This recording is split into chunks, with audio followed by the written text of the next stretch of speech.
ها همه ما، چه هم میهنان خارج از کشور چه داخل ایران، به ارزشی هشدار دادیم که ببینید این حکومت شده باشه شما رو هم میفروشه، به خاطر پول شده باشه همه شما رو تک به تک با دسته خودش خفه میکنه و میکشه.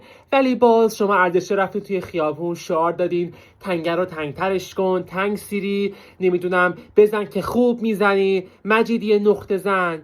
آخرش چی شد؟ جمهوری اسلامی به خاطر منفعت خودش تک به تک شما رو فروخت. ابرقدرت جهان پشت پرده قشنگ با ایالات متحده آمریکا توافق کرده به گفته ترامپ، و حتی سناتور گراهام گفت ترامپ مستقیم زنگ زده مقامات ننگین جمهوری اسلامی و طوری سرشون داد زد، طوری تحقیرشون کرد که من تا حالا ندیده بودم.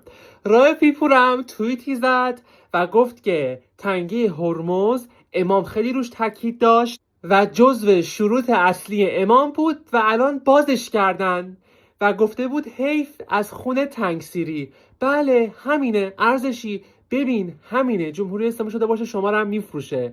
پس یادتون باشه اینا که توافق کردن که موندنی نیستن، به هر حال اینا 6 ماه دیگه 7 ماه دیگه خواهند رفت، به خاطر اینکه حکومتی که مردم خودشو بکشه دیگه مشروعیتی نخواهد داشت برای حکومت کردن. پس ارزشیا بشناسین اینا رو، یعنی بد ضایع شدید، 50 روز پول گرفتین تو خیابون موندین، آخرش هم بد ضایع شدید.